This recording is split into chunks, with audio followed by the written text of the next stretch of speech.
from the Looking Glass Forum, and we are here confronting the heavy content of our 24-hour news cycle, researching the complex dilemmas facing our modern technotronic society. Remember, the lies are many, but the truth is one. So here we are, we're back again, and in this section we're returning from discussing the complexity of the subject of racial heritage and how many provocateurs are seizing on the historic abuses of slavery to create unrest over the question of correcting the wrongs of the past, which is, of course, not really possible. You don't have a time machine to go back and correct the wrongs of the past. But we have a way of understanding today how we've arrived at our freedoms. And so this is a complex subject in America today, and we must return it in logical order to the questions of the slave trade and how those facets of history affect us today. As we have seen, the mechanism of the slave trade was not particularly concerned with their victims' nationality or racial heritage, but only the profits they could earn.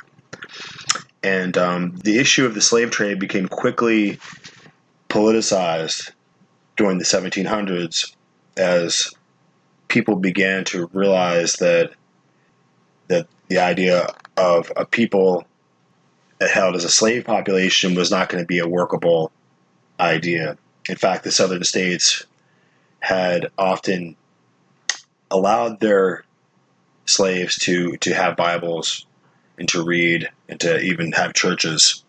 And this southern gospel ethic, and even we see the movie Glory, where the idea of the black slaves were becoming people who were embracing the Bible teachings about the Israelites, about being freed from the promised land.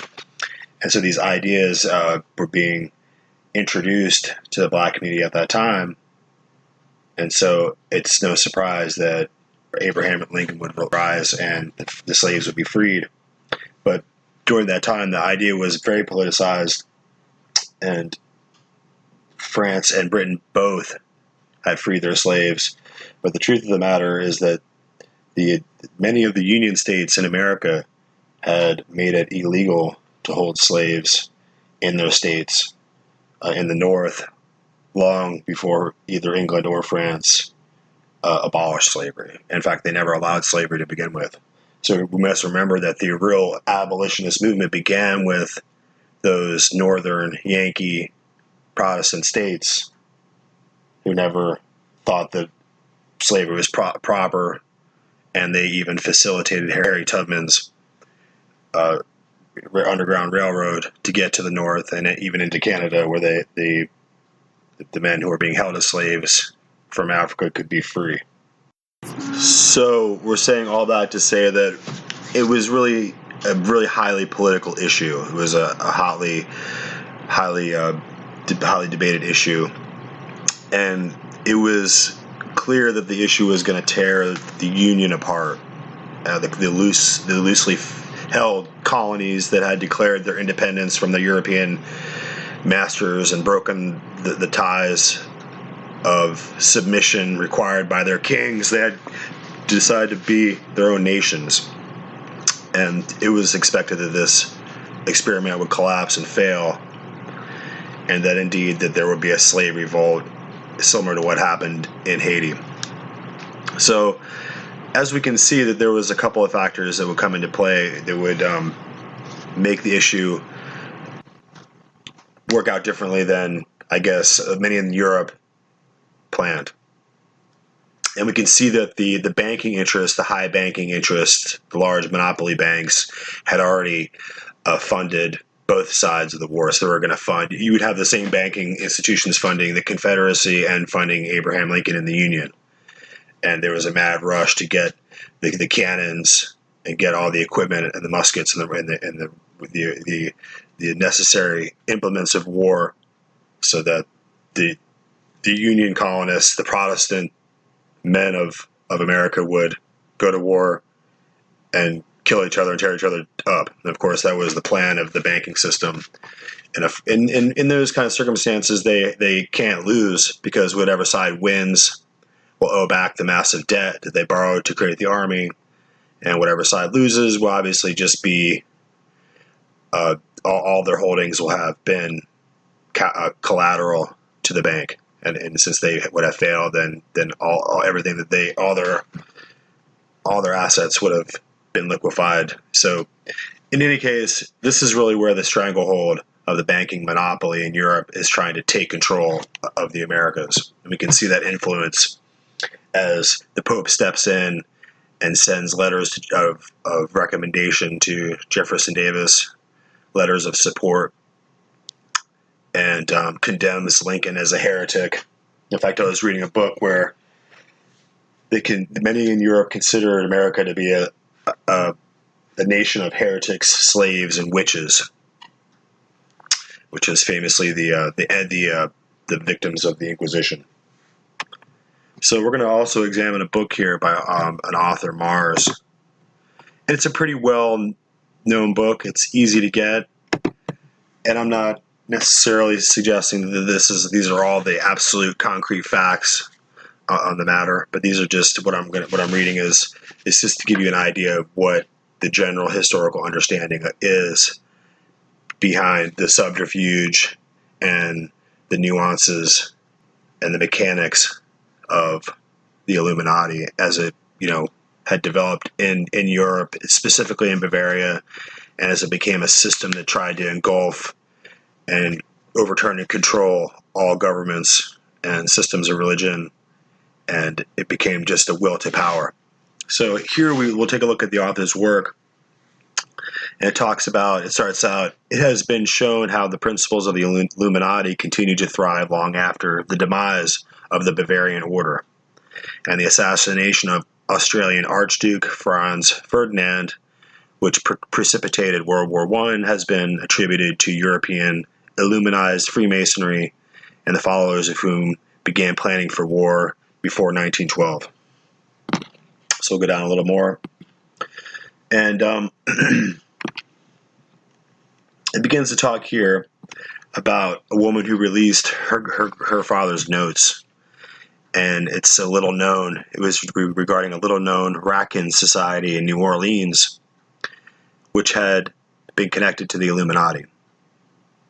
And based on the notes of her father, she learned that they were Illuminati agents and that they had information behind the poisoning of several U.S. presidents, including Henry Harrison and Zachary Taylor. And it goes on to say they also poisoned President James Buchanan in 1857, but he survived. And she said that it goes on to say that she said that there were three presidents. They were the three presidents obstructing the Illuminati and many of the House of Rothschild banking interests in Europe during the Civil War. And she also pointed out that there was connections to the Yale University Skull and Bones Society, which is merely a branch of the Illuminati. She said it all began as a front for the activities of Masons like Albert Pike, Judah Benjamin, and John Slidell, who would become the leaders and the presidents of the Confederacy.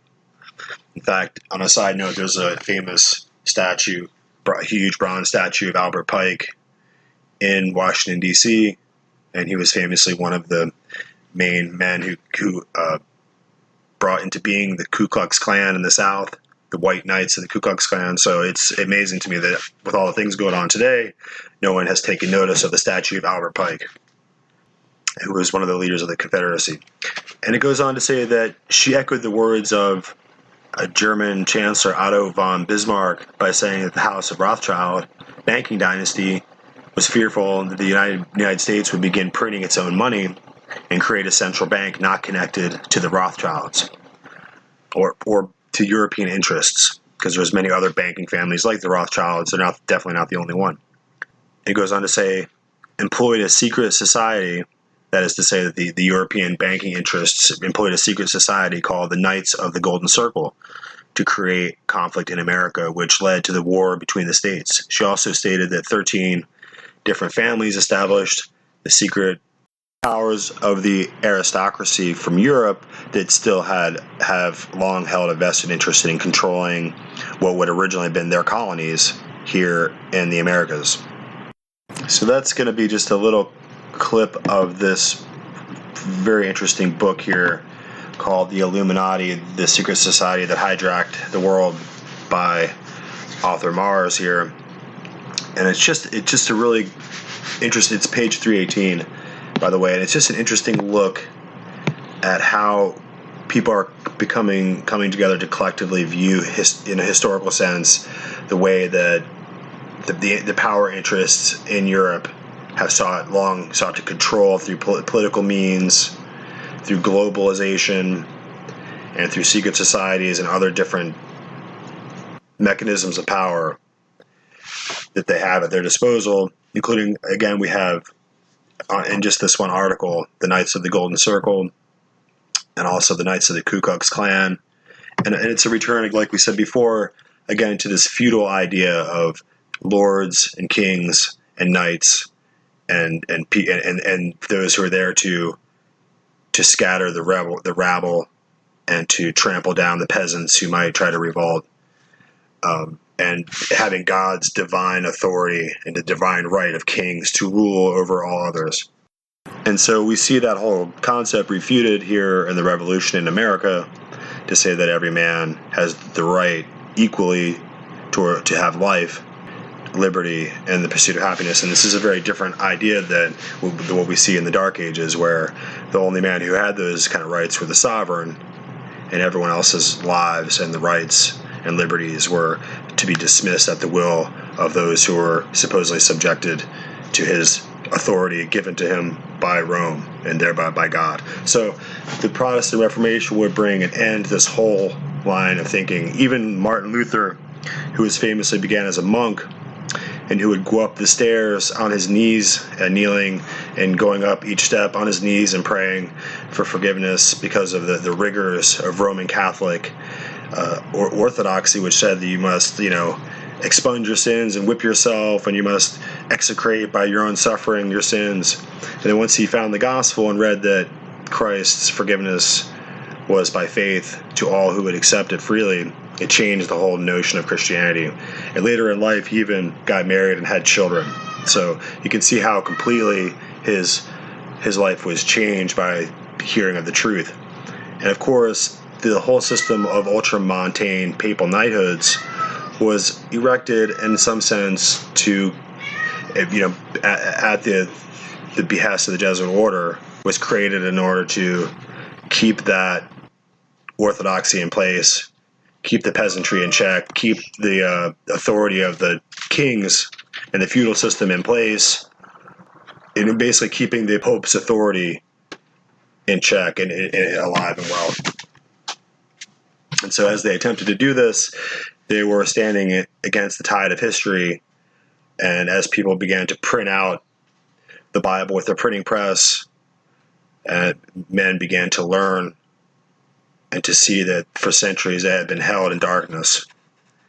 And so the revolt for human liberty, ultimately the American Revolution was a universal movement that crystallized man's right to his life, to his weaponry, to his King James Bible, and to all those freedoms were developed as a reaction to the principles of the Dark Ages and the Inquisition that tried to crush the souls of men under a religious boot.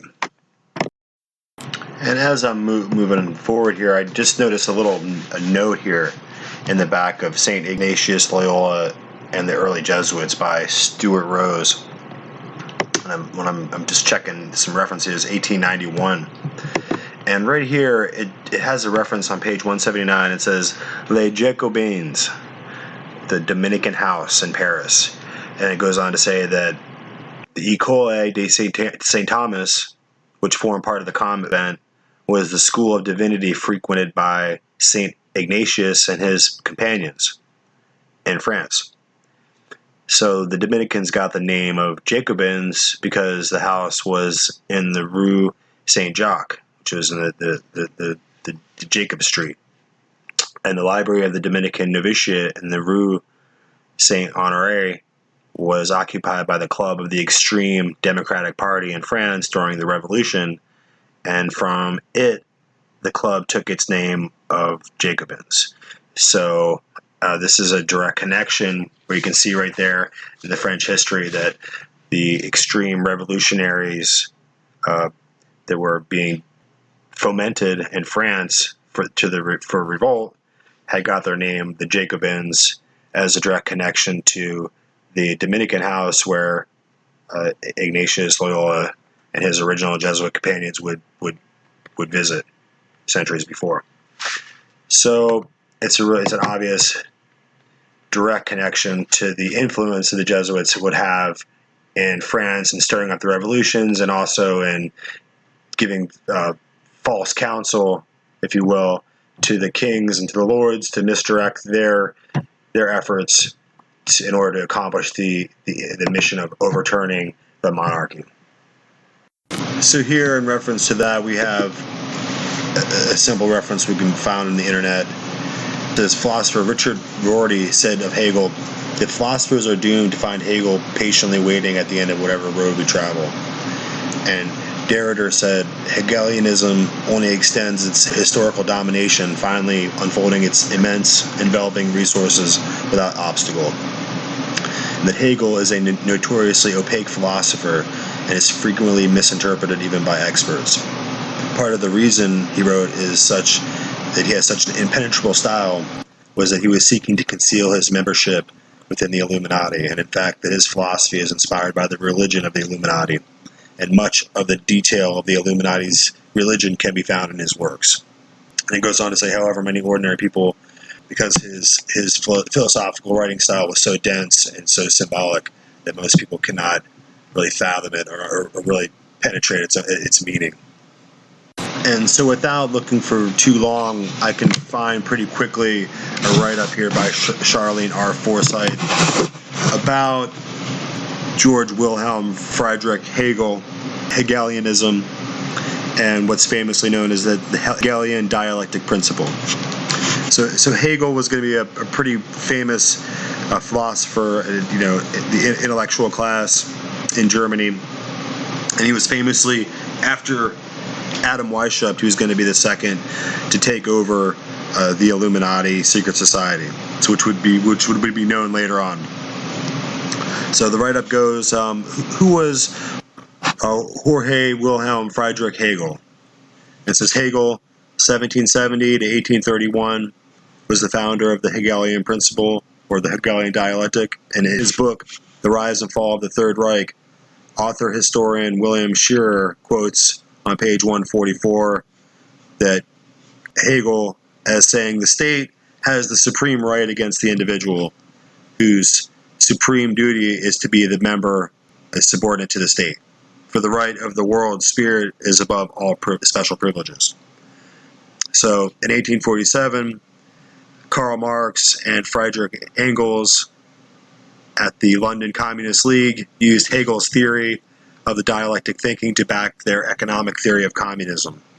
And today, in the 21st century, the Hegelian Marxist thinking affects the entire social and political structure of the world. The Hegelian dialectic principle is a framework for guiding every individual's thoughts and actions into conflicts that will lead to a predetermined solution. So it is extremely important to understand how the Hegelian dialectic principle shapes the individual perception in order to implement the ultimate synthesis. So it goes on to say that secret societies use the Hegelian principle as one of the elements towards world control. The Hegelian principle would use the idea of creating two conflicts, and that this is called thesis versus antithesis, and resulting clashes would bring a synthesis or a desired end result. So as we look at the article, we can clearly see how the author retraces the steps of history carefully, accounting for the paradigm between the struggle for Protestant liberty against the ubiquitous religious imperialism of Rome. And for many centuries, the Holy Roman Empire implemented the will of the Vatican across Europe, and we can use it to clearly indicate what was a clear precedent for how the Roman Church would subordinate the authority of the sovereign and of the state and the government and usurp the liberties of the people. If that weren't really suspect enough and problematic enough, they would ultimately reduce the civil society to rubble with their religious tyranny as just a matter of history. And the results would be slavery, mass butchery, centuries of war, inquisitional dungeons, religious persecution and murder, and torture committed in the name of assuaging God for the purposes of religion.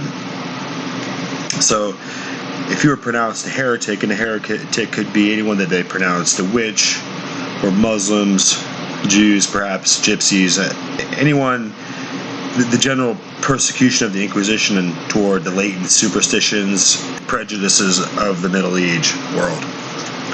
In the medieval mindset, in the universe of the Dark Ages, there was no comprehension of the notion of the rights of a man, the right to life, to his life, or to his own liberty, or to his own pursuits. A man was wholly owned ultimately by the state itself. And ultimately, whether you were peasants on the land, or you were the landlord who was there to make sure the peasants worked and grinded the grain and did the blacksmithing and did the laundry and the cooking, and you ultimately had everyone serving you, and you were the landlord. Ultimately, you really served the king, and the king had all of his landlords and all of his noblemen and knights working for him, but ultimately the king would bend the knee and serve the Pope. And so you would have this power structure in place. So I want us to take a closer look at that. And it was in this kind of crucible of terror that was wrought by the secret council of the church and the state together. The bloody union of the throne and the altar emerges as the edifice of the tyranny that we're ultimately trying to escape and destroy with our revolt here in America.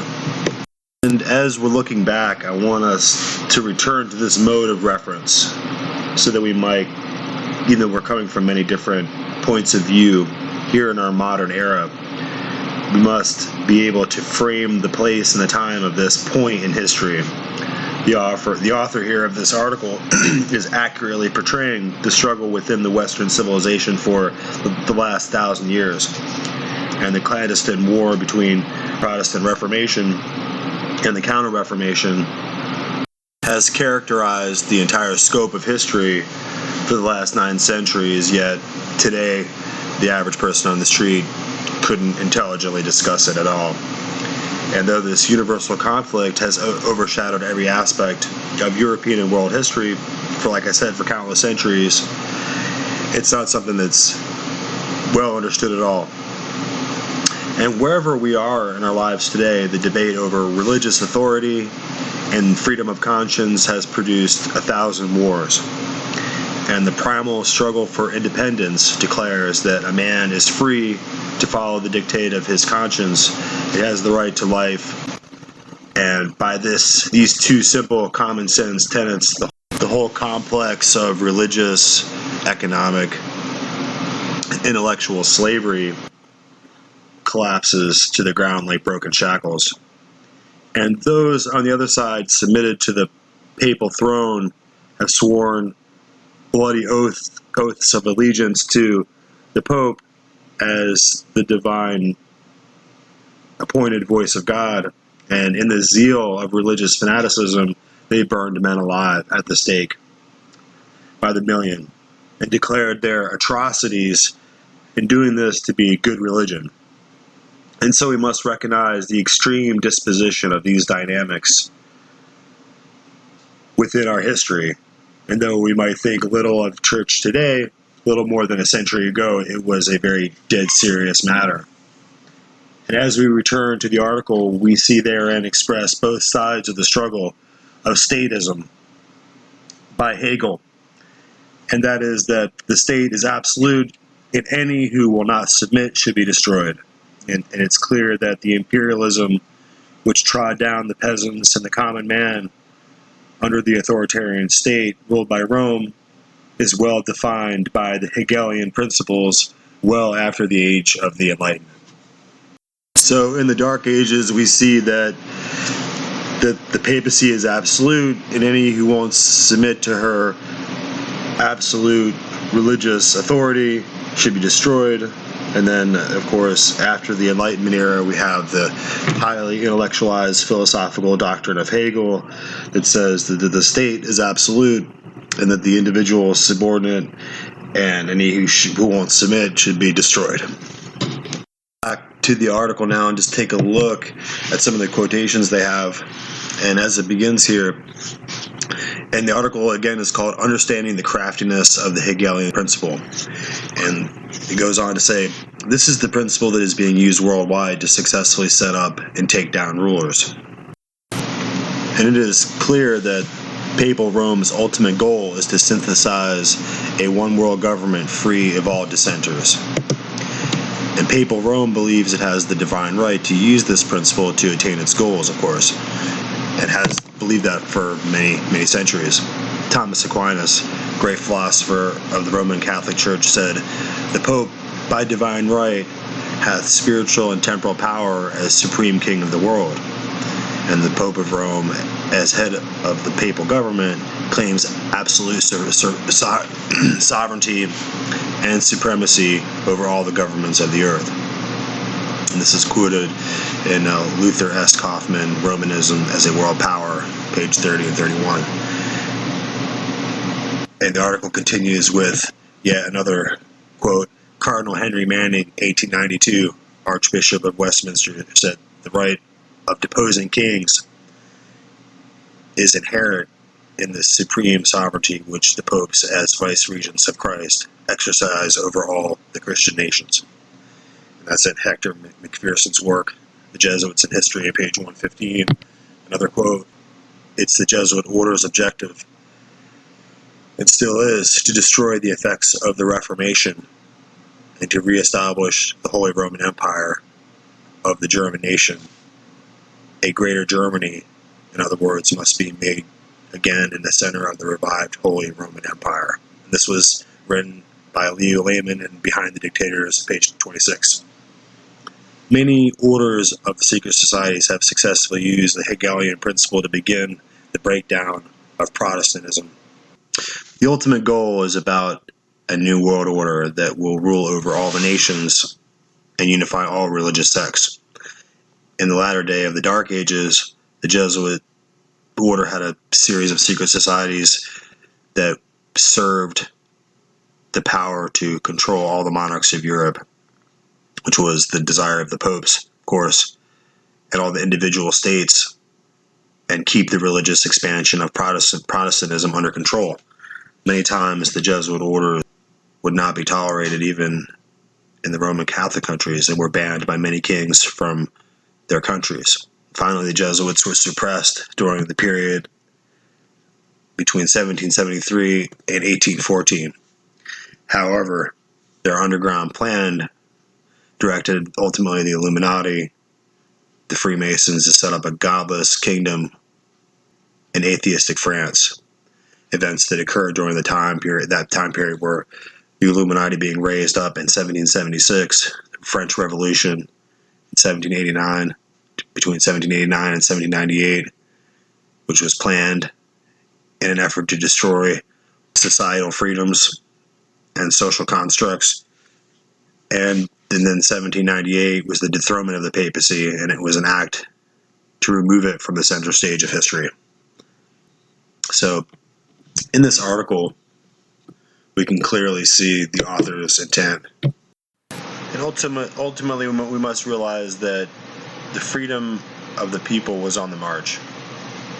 And that at this point in time, the King of France was more amenable to put into effect the Edict of Nantes again, which had been taken down. So, French kings had famously put into place the Edict of Nantes, which allowed for religious freedom and religious liberty and protected Protestants, so like Huguenots. And so ultimately out of France would rise John Calvin, and he was ultimately one of the ones who would bring forth the actual written textual word of God to the people so they could read it and preach out of it, and ultimately would destabilize the power and the authority of Rome, which is a foreign city and a foreign nation, and really brought into question its credibility as having any religious authority or legitimacy to the people of France. So as this is welling up, and at this point in time, as a pope in Rome is censuring and dissolving and disbanding forever the Jesuit order in 1773, ultimately the forces of the Jesuit order would still be in play, but only covertly. And so in a clandestine way, they would operate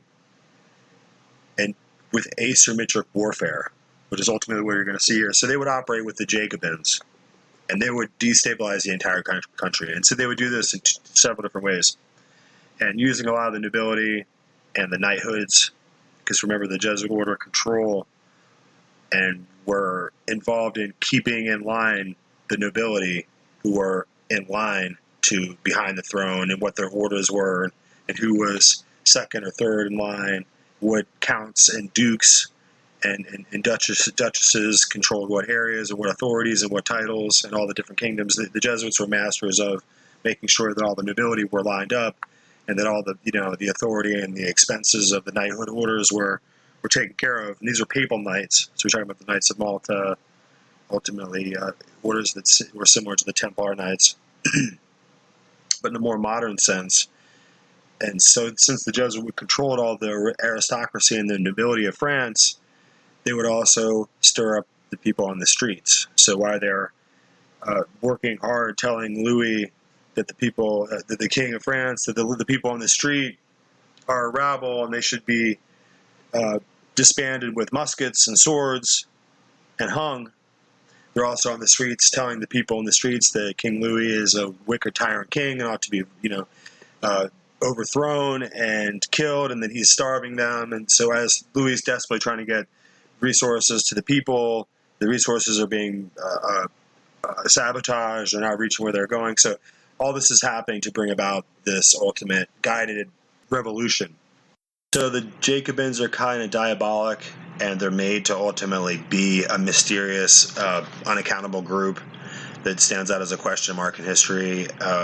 They had Masonic ties to Freemasonry, and ultimately they have an undercurrent of anti-Semitism, because they're kind of blaming Jacob being a fundamentally Jewish name and title and being the Jacobins seem to be an undermining force of revolutionaries who are there just to destroy the place and ultimately disband and just be having been just an operation under another name. So we have to kind of explore the ties of the Jacobins to understand what was happening in France. And we have to remember, too, that the guillotine at the time was invented by a man who was, I believe he was a doctor, I have to look it up, but Mr. Guillotine, as it were, a Frenchman who invented the guillotine for a system of dispatching people in a most humane way, not another brutal dungeon, burning at the stake experience, but just being quickly and mechanically disposed of by the state, and with a new machine, which is quite an Enlightenment era innovation, where we're going to have the state mechanically destroy the people democratically, and of course that are being chanted for by the mobs.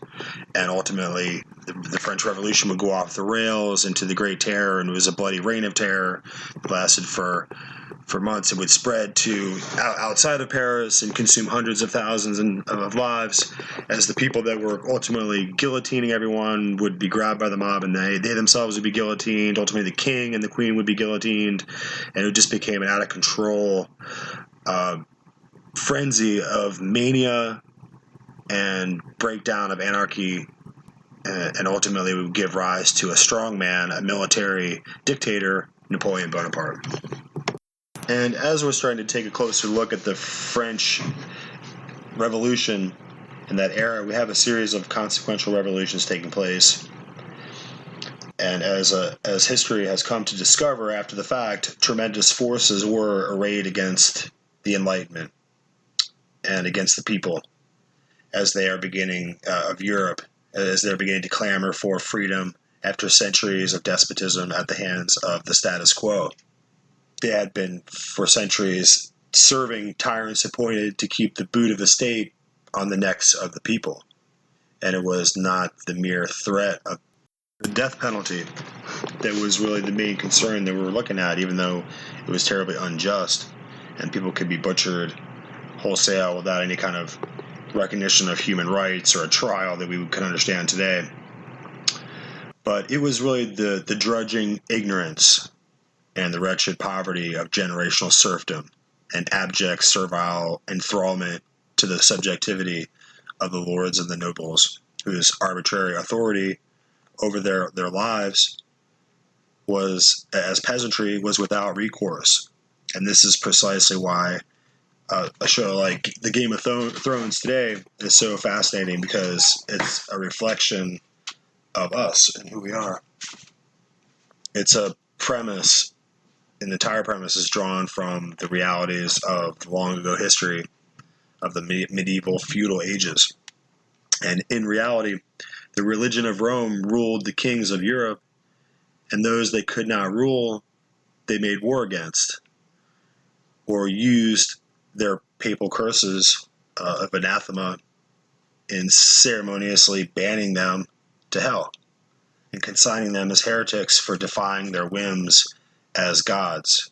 Vicar, often when they could not burn their enemies, princes and others, they would burn them in effigy in the town square to make sure everyone got the idea, and holding that spectacle was truly a sacred religious event, and that the intended victim that was still living was indeed truly endangered by the curse of hell that was anathematized through the incantations cast by the priests. And it was in this way we can find innumerable examples of how the papacy, with the curia of cardinals arrayed with them, would seem that it was within their power to consign noblemen and princes and anyone that they liked to eternal hell, and that they believed that they had vested within themselves the authority to imperil the immortal souls of others with incantations in Latin, and then proceed to burn them alive, as if to literally send them into hellfire. And if that were not enough, once these aristocrats may have been sufficiently punished, the high priests of Rome even claimed the ability to merely undo the sacrosanct curse of eternal damnation, easily reversing it again by the simple sorcery of some mysterious Latin enchantment. And the whole populace of the Dark Ages, marvelously enthralled to these superstitious concepts. And the whole populace, being illiterate and ignorant without the ability to read a single word in the Bible text, centuries would pass as the cult system of pagan Romanism masqueraded as if itself and its rituals and its costumes, holy days, were actually the Church of Christianity, in which nothing could be further from the truth. And as the era of enlightenment shed illumination and intellectual advancements in science and technology, we can clearly see that eventually the people would find out that the scriptures of God could be understood, translated into their native tongues, and ultimately people would eventually be able to read from themselves the Word of God that had been historically the source of the power and credibility of the Pope of Rome and his church. And it is for this reason that I wish to make it known to you that the system of imperialism and absolutism of conquest and religious authoritarian domination that came from Rome for 1,000 years was a system of total empire, which once masked itself as a godly church, though they burnt heretics for their own benefit, for the benefit of the heretic. They burnt heretics so that their flesh would be mortified before the eyes of God, as if it would save them. Now, this whole system of power and collective wealth, aristocracy, is a systematic tyranny which has moved toward intellectual, philosophical rationalism. Now we would no longer hear about the necessity of the heretic to be destroyed for sacrilege and for religious heresy. But instead, the philosophers of Bavaria and Germany would require that the state be vested with the absolute power to destroy all dissenters as a matter of irrefutable logic. Just as we see that people today start to categorize humanity as a virus on the planet that should be somehow destroyed and cut back and cropped back, and it's with these intellectual instruments and these tools of propaganda throughout the United Nations and so on that they've begun to bring back this same methodology from the Dark Ages. And as we were saying, that the German philosophers would require the state to be vested with the absolute power to destroy all dissenters as a matter of sheer logic. And that all those malefactors who were the same malefactors as before, the same gypsies and Jews and Muslims and witches and Protestants, victimized by the Inquisition in the past centuries, were now the modern age rationalist malefactors of the state who needed to be eliminated. And we must understand Hegel. We must determine to comprehend the gravity of their ultramontane fanaticism. Hegel led the Illuminati in Bavaria, and out of those covert operations, the work to overthrow France and later Haiti in a slave-revolt and the savage mob butchery of out-of-control anarchy were schemes effected into motion by the agents of the Illuminati. So as we take a little break, we'll come back and we'll talk more about how the nobility and the French aristocracy was controlled on one hand, as the people, the mobs and the crowds in the streets were becoming out of control in the streets of France during the French Revolution, were on the other hand both controlled by agents of the Jacobins who were really operating for the Jesuit order, who has been banned and extinguished from existing. So we'll take a little break and we'll come back and talk about that.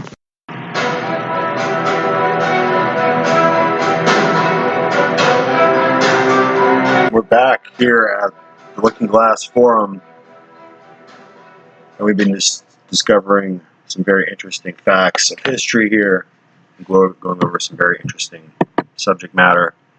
And I wanted to get into, and it's a really interesting article here that I found called "The Religious Origins of the French Revolution, 1590 to 1791." It's a really in-depth paper, and we can't read it all, but we can just give it a look to see how complex the issue was that really devolved and erupted in the collapse of the country during the reign of terror that took place in France. So we'll begin to read a little bit here. So bound up with Catholicity was Louis XVI's concept of French kingship that this incident was an important factor, perhaps the decisive factor, in his fateful attempt to flee France on 21st June 1791 for the safety of the eastern border. And we might add, because of the mobs and the mob violence that was happening, only to be recognized and arrested at Varennes. The road to Varennes ultimately led to the king's final falling out with an ever more radical revolution and his execution in January 1793. Thus did absolute monarchy and Catholicity rise and go down together in France. While the alliance between them remained constant, what obviously varied from the end of the 16th century to the end of the 18th was the attitude toward both of a good many of the monarch's subjects, doubling as the church's lay faithful. For the intervening 2 centuries had gradually transformed the realm's subjects into citizens who had come to think that the last word in matters of both church and state belonged by rights to them. And of course, this is taking place after America has had its revolution and after slaves were already freed in France and were going to soon be freed in America after the Civil War. So we go back to the article. What accounts for this seismic shift in attitudes towards religious and political power, as well as in the relation between them over the course of 2 centuries? The textbook answer is, of course, the secularization of mentalities, for which the shorthand is the Enlightenment. Yet while far from untrue, this answer begs the question because the Enlightenment in France was not quite like any other in Europe or America, being unique in the degree of its anti-clericalism and hostility to revealed religion. The nature of the French Enlightenment thus calls for an explanation in turn, one that cannot bypass developments between the 16th and 18th century. One of these developments is religious and may be introduced by any of a number of characteristic crossroads, like the conversion of Henry IV or Louis XVI's decision to try and flee France.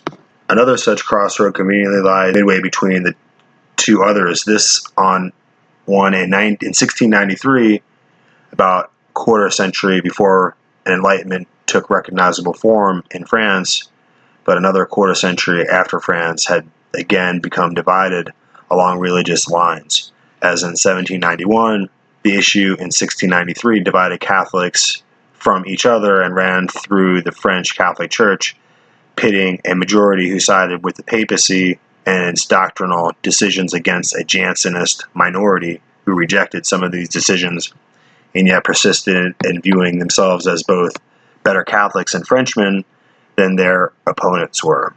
Jansenists effectively combined their identities as Catholics and good Frenchmen by arguing that the Pope's judgments were without force in France, unless freely accepted by the Gallican, that is, the French Catholic clergy. For one of the historic rights or liberties claimed by the Gallican Church was that of judging doctrine concurrently with Rome, at least in the absence of a general council of the whole Church. That alone, in the Gallican view, possessed Christ's promise of infallibility. That being the entire congregation of the Church Council, not necessarily the bishopric in Rome, which is a single man who thought that his word could ultimately set up or tear down any doctrine. So back to the article. Although Gallicanism traditionally appealed to the late medieval General Council of Constance's degree that the spiritual counterpart to sovereignty within the Catholic Church lay with the whole Church Assembled Council. What happened in 1893 is that Louis XIV acceded to Pope Innocent XI's request that he disavow these Gallican liberties, even though he himself had strong-armed the Gallican clergy into proclaiming them in its General Assembly only a decade earlier in 1682. If he disavowed this declaration in 1693, he did so in part in order better to proceed against Jansenists, whom he suspected of being crypto-Calvinists and closet Republicans, and who joined Protestants as the most persecuted people in old regime France, that is to say, under the monarchies. So, as the article continues, although perhaps not irreversible at the time, Louis XIV's decision nonetheless became so toward the end of his reign in 1713 when he solicited and obtained a papal bull called Unigenitus and censored the tenets of Gallicanism along with the Jansenist doctrines that were condemned earlier. So this is a bull that was issued by the Pope that condemned and anathematized all the Gallican clergymen and basically made them a curse so they could use this as a political weapon against them. So back to the article. Becoming a symbol both of absolute royal power and infallible papal authority, this bull set the pro-papal Bourbon monarchy on a collision course with a portion of its own clergy, its royal judges, and even the Parisian public opinion at large. At the same time, the Enlightenment of Voltaire and Montesquieu was taking shape in 18th century France. This public would grow ever more sympathetic to Jansenists and more hostile to their chief enemies, the Jesuits, who, since Henry IV, had become so influential in making of royal religious policy. Still pro-Jansenist, though on a trajectory ending in a rejection of revealed religion in general, this hostility would become poignantly apparent in the occasion of royal judges' trial and dissolution of the Jesuits and their society in defiance of the king's known will in the year 1762. From 1593 to 1791, 5 telltale chronological markers in a trajectory from an era of religious revolutions to a self-consciously irreligious revolution by way of religion itself. The pages that follow are devoted to explaining and connecting these points along a line making of some of the religious origins of the French Revolution. 1. Religion, religious origins, and royal religion. The argument that a revolution that eventually turned against Christianity itself had religious origins is nothing if not counterintuitive, calling for an initial word or two by way of apologetic explanation. One possible helpful consideration is that a revolution with paradoxically religious origins and secularizing consequences was far from new in 1789. After all, the Protestant dissenting tradition played a major role in the almost simultaneous American Revolution and its disestablishment of religion at the national level, while Puritanism similarly destroyed the Anglican establishment and dealt deadly blows to a quasi-sacral monarchy during the Great Rebellion in England a century and a half earlier. To be sure, the French Revolution is different in that its idea of revolution is itself more revolutionary, and it is eventually abandoned the goal of reforming Christianity in favor of trying to abolish it entirely. Yet that only gave both anti-clerical revolutionaries and Catholic counter-revolutionaries equal, if opposite, motives for obscuring any religious origins the revolution may have had, a bias inherited by both liberal and conservative historians of the revolution throughout the following century. Such origins are therefore best viewed from a distance, the best perspective being from well before the revolution, hence the chronological scope of this argument. In old regime Europe, the most pertinent such matrix was the confessional state. The confessional state is what took the place of the medieval ideal of seamless Catholic Christendom when both Protestant and Catholic reformations and more than a century of intermittent religious conflict, the Treaty of Westphalia in 1648 retroactively ratified the fact of religious diversity and religious peace of Augsburg, and the formula, which is sui regio, igiu religio, means whosoever reigns, his religion reigns. So whatever king you would have, that would be the religion of the land. With, however, the proviso that no future royal conversions could alter the confessional status of their dominions, thereafter each state and dynasty sought to give itself legitimacy by replacing the universal Catholic Church with an established confessional church that, even if Catholic, acted as a state or dynastic church as well. There's another part here about conversion of Henry of Navarre. Until and even after then, it was easy for Catholics to suspect the sincerity of Henry's conversion to Catholicism because he had converted twice before, most recently in the wake of his marriage to Marguerite de Valois and the infamous St. Bartholomew's Day massacre of Huguenots in August 1572. I think upwards of 100,000 Protestant Huguenots were slaughtered by Catherine Medici, the Queen, in a deceitful backstabbing maneuver. But we'll get back to the article here. Before these events, he had been a Protestant mainly on account of the influence of his mother, Jeanne d'Albret, heir of Béarn and Navarre, and he married into the princely and partly Protestant Bourbon family. Several years after the marriage and massacre, Henry escaped from the royal court, whereupon he reconverted to Protestantism and emerged as the Huguenot cause's best general, taking the place of Gaspard de Coligny, the Grand Admiral and the first victim of the St. Bartholomew's Day massacre. Although the intent of his marriage to Marguerite was to strengthen his ties to the Valois line, Henry was only distantly related to the regent dynasty and did not become eligible to succeed Henry III until the death of the king's brother, who had no child, in 1584. Given this contestable claim, Henry's Protestantism was all the more disabling, and as such, he could probably have become king only by dismembering France and imposing himself as a head of an already quasi-separate entity in the south where the Protestant presence was the strongest.